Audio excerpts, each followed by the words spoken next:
Back at it with another video, guys. Today I'm talking about Paddy the Baddy Pimblett.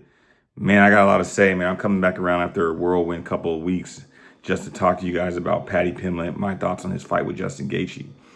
First of all, Justin Gaethje came out the gate for that fight like it was a bar fight. I mean, he stepped right up to Paddy Pimblett, stepped right to the challenge, and got to throwing hands quick. I mean, guys, when you're fighting someone and someone is pressing you that much, it's very, very hard for you to shoot a takedown or to, really kind of sort of think of a game plan. You have to literally just fight or you're gonna get your head knocked off your shoulders. So, I actually thought when Justin Gaethje came out, he was fighting the way he was. I actually thought he was injured. I thought maybe he had an injury and he needed to get this fight. He needed to get Paddy out of there within the first 3 or 4 minutes, or else he was going to be in some trouble. But no, he kept that pace of the entire fight. You got to tip your hat to Justin Gaethje at being willing to fight a style like that for the entire damn fight. Like it's impressive to say the least.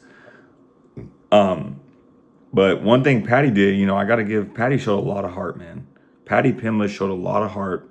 And I'll tell you what, there's a lot of people in the UFC who got a lot of hype who did not have the heart or did not have the willingness to take on the big challenges and really break through. And when you look at Paddy Pimblett, it's easy to think and easy to say that you believe he is all hype. Social media character, UFC propped him up. Paddy the Baddy gets fat when he's outside of training, and he has the little Goldie locks and stuff like that. Like, it's easy to kind of mistake that for someone who's really a fighter, someone who's really dangerous, someone who has the skills to strangle you unconscious or knock you out, and someone who is really willing to step up to the plate and go to war. And that's what Paddy Pimblett has. And I think that skill, that part of his mentality as a fighter is why I believe he will be a future champion, or if not a future champion, someone who is very, very decorated UFC career, because that is something that cannot be taught. And I don't care who you are, I don't care what kind of background you come from. You cannot teach someone heart. You cannot teach someone grit. You cannot teach someone will. And those things you have to come from within. You have to possess them within. And Paddy showed a lot of it. And, I thought he was almost going to get finished in the first round. He fought back. And what other people don't realize is with Paddy Pimblett, when Gaethje was coming in that aggressive, Paddy was actually catching Justin Gaethje. He was actually countering and catching Justin Gaethje and hitting him. And,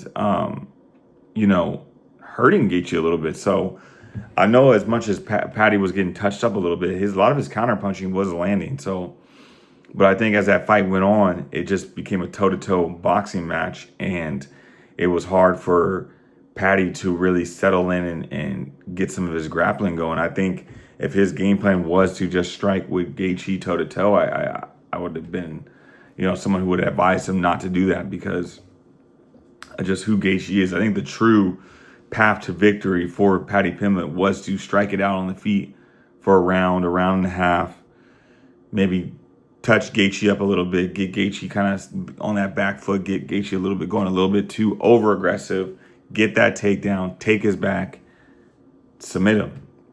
Paddy Pimblett's jiu-jitsu is next level. I mean, in that lightweight division, currently where it stands, I think the two best people jiu-jitsu is Paddy Pimblett and Charles Oliveira. And, it's unfortunate because Paddy had so much momentum. He was steamrolling through, the competition, and he had a lot of hype, and he was on a trajectory to fight Ilia Topuria, which arguably, if he went out there and beat Justin Gaethje and got straight to that Ilia Topuria fight, that would have been such a huge fight, guys. I don't think you guys understand how big of a fight that would have been and how big of a paycheck it would have been for Paddy Pimblett. But nonetheless, I'm proud of Paddy Pimblett. Obviously, he didn't get the win. Always things to improve on. I think he will get better. It'll be a tough road to get to another title shot because of how stacked that division is. You have Arman Tsarukyan. You have Benoit Saint Denis. You have Charles Oliveira, Max Holloway, who are fighting for the BMF title. You have a lot of tough competitors at lightweight. But nonetheless, Paddy Pimblett definitely does belong. And I would love to see him fight. Dan Hooker. We'll see. Make sure you guys like, comment, and subscribe. I'll be back again tomorrow, another video. Peace.